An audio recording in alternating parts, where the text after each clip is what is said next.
Okay, today's lesson is going to be on validity and reliability. So to do this lesson, you need to get from the drive the things labeled three. So three question examples, three validity, reliability, and three the worksheet. Um, so validity and reliability is all about how accurate your data is and how well you can apply it to the real world.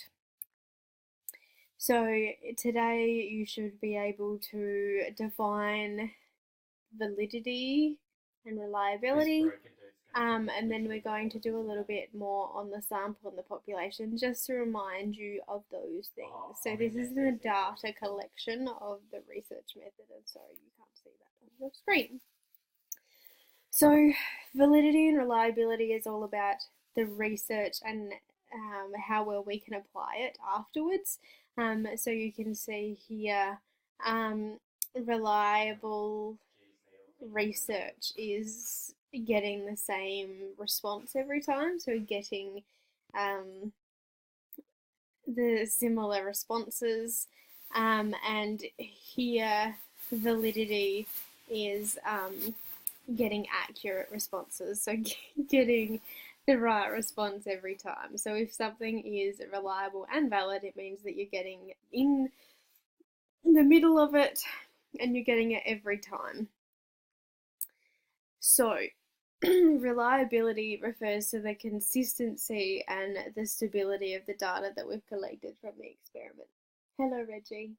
Would you like to come in?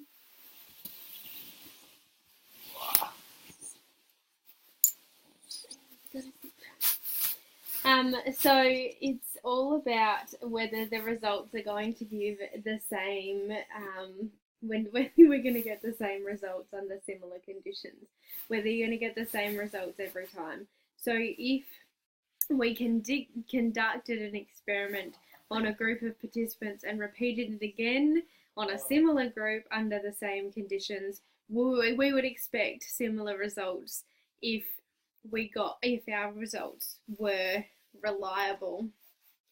So to make our experiment reliable, we try to control as many extraneous variables as possible, and we have a clear method so that anyone can replicate it and get the same results. So if we have a clear method and we've controlled all of the extraneous variables, then our data is going to be reliable and we can get the same results every time. So if we were testing someone to measure their personality, and our test was reliable, then we would expect them to get the same answer and get the same personality result every time. So reliability refers to the results. So will we get the same results every time? The validity, on the other hand, is all about the measure. So it's the extent to which an experiment accurately measures or predicts what it claims to has measure. So it's how well the researcher attempts to draw accurate conclusions. And there are two different kinds of validity. There is external validity and there is internal validity. So external validity is all about whether the results that we got in the laboratory are valid in the real world. So whether they're going to apply in the real world or not. So bringing participants into the lab can change their behaviour to the point that we can't generalise or apply the behaviour in the real world. So for example, if I researched the effects of caffeine on exam performance and I did it in a lab, then would it be externally valid? No, it wouldn't, because it's in a lab, it's not in an exam condition, so you probably wouldn't get the same results. Whereas if I did it in the classroom or in the place that you would do exams, then that would be externally valid because I can generalize it to the real world. Internal validity, on the other hand, is whether the intended, whether it measures the intended variables and all extraneous variables are controlled. So when the only variable that influences the results of the experiment is the independent variable, the one that we manipulate ourselves, then it is internally valid. So if I was researching the effects of caffeine on exam performance and I measured the participant's personality after drinking coffee, is that measuring what I'm supposed to measure? No. So doing the exam is probably the best way for that. So we have external validity, which is external. It is whether we can apply it to the real world. Then there's internal validity, which is whether we are accurately measuring what we're supposed to measure. Okay, so if you want to access this video, go down to the, up to the videos section, and it is here, and I'll just play it for you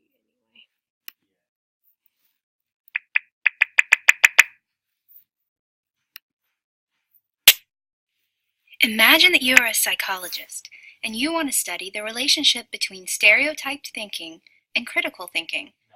You believe that people who think in terms of stereotypes will have lower critical thinking skills than people who do not employ stereotypes in their thinking. But how do you know whether a person thinks in terms of stereotypes or not? How do you know if they have high critical thinking skills? Psychological measurement is the process of assessing psychological traits. These could be things like stereotyped thinking or critical thinking skills, or they could be traits like anxiety, optimism, or intelligence. When measuring anything, there are two major issues that need to be taken into account: reliability and validity. Let's look closer at both of them and how they are related to each other. You wake up one morning and step on the scale. It reads 117, which you think is too low. You step off the scale and back on again, and it reads 143. Okay, well, that's better. But just to be sure, you step off and back on for a third time. This time the scale reads 108. I hate to break the bad news, but your scale is not reliable. Reliability is the extent to which a measurement tool gives consistent results. If your scale read 143 every time you stepped on it, it would be reliable. But notice that the scale doesn't have to be right to be reliable. It just has to produce consistent results. For example, if your scale read 108 every single time you stepped on it, but you really weigh 143, your scale is reliable even though it's not correct. Let's say that for our study on stereotyped thinking, we come up with a survey that measures stereotyped thinking. If I take that survey one day and then take it on another day, my score should be about the same. If one day I take it and the survey says I think in stereotypes a lot, and the next day it says I never think in terms of stereotypes, we have a reliability issue. But reliability isn't the only thing that's important in measurement. Imagine that you step on your scale and it consistently reads 102. You know that you don't weigh 102 pounds, so what's going on? Well, it turns out that the scale is measuring the IQ of the person standing on it, not his or her weight. The extent to which a measurement tool measures what it is supposed to measure is called validity. In the case of your bathroom scale, it has a low validity because it's supposed to measure your weight, but it's really measuring your IQ, something completely different. A measure can be reliable but not valid. For example, if our survey about stereotyped thinking had a high reliability, it would consistently give the same answer. But if it wasn't measuring stereotyped thinking, but instead measuring something else, say IQ, it would have a low validity. Because a tool can be reliable but not valid, many people mistakenly believe that they are unrelated. But there is actually a relationship between reliability and validity. It's just a complicated one. To simplify it, let's imagine for a moment that we're playing darts. We have a target in front of us, and we're trying to hit the center of the target. Imagine that the center of the target is the thing that we're trying to measure, like stereotyped thinking. There are three possible outcomes. Number one, we are far away from the target, but all of our darts land close to each other. This is an example of when we might have high reliability but low validity. We are being reliable with all our throws. All the darts are landing near each other. The problem is they aren't landing near the target, the thing we want to measure. Because they aren't close to the thing we're measuring, we have low validity. Number 2. Our darts are spread out across the whole board. In this case, we are neither reliable nor valid. Each dart lands in a different part of the target, which means that we are not throwing with reliability. At the same time, if we hit the center, it's just by chance, so we are not valid. Number 3. Our darts are clustered really close together near the center of the target. This is the ideal situation. We have a high reliability and high validity. All of our throws are landing close together, which shows that we are being reliable. In addition, they are landing near the center of the target, which represents the thing we want to measure. Because we're close to that, we have high validity. So our 3 options are high reliability, low validity, low reliability, low validity, or high reliability, high validity. Notice that we do not have an option for low reliability, high validity, because in order to be valid, a measure has to be reliable. Psychological measurement is the process of measuring psychological traits. In measurement, 2 important concepts are reliability, or how consistent the outcome of the tool is, and validity, or how well the tool measures what it is supposed to measure. There are 3 possible relationships between reliability and validity. A measure can be reliable but not valid, neither reliable nor valid, or both reliable and valid. Okay, so I hope that makes this seem a little bit less daunting. So they're all in the same place, they're getting the same results, that makes them reliable, but they're not in the target, which makes them not valid. So they're not measuring the right thing. And here they're all in the right place, and they're... Reggie, do you have to do that right next to my feet? Anyway, so the next thing that I wanted to cover with you is a recap on sample and population. So I wanted to remind you that sample is the people that you're doing the research on, and the population is everyone.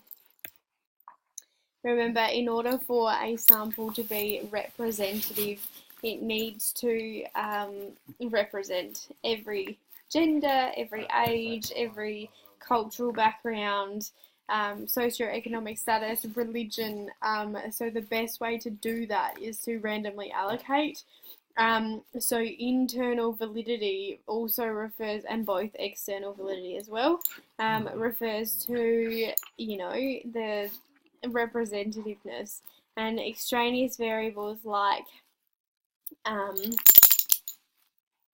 unrepresentative sample is an example of a lack of validity. So there are some examples about whether things are representative or not representative. Here are some variables again. So remember, the independent variable is the variable that we're manipulating. It's the one that we change. The dependent variable is the one that we're measuring, and the extraneous variables are the ones that we don't want in our results. So what I want you to do now is go through the question examples. So number 3, the first few questions in this is going to be some revision for you. So it's what makes it experimental, an advantage of experimental, identifying the independent variable, explaining why the psychologist placed them in pairs, then you're suggesting a conclusion, and then you're talking about validity and reliability. Have a go at these questions. Have a chat to the people that were in the class and that were there. But if you don't want to do that, then come and bring me the sheet finished, and I will have a go at helping you. The next thing that I want you to do is not have a look at my nutrition plan, is follow this link. And as you're following the link, you will see,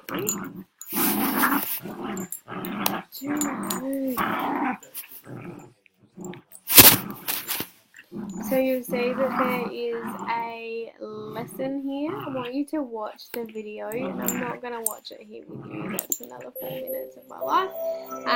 So as you watch the video, so as you're watching the video, fill out number 3, the worksheet. So it's going through validity and reliability. It goes through sample, it goes through bias, extraneous variables, that kind of thing. Have a go through it, and we will go through the answers in the next lesson, or come and bring them to me or chat to someone and see what they got. Cool.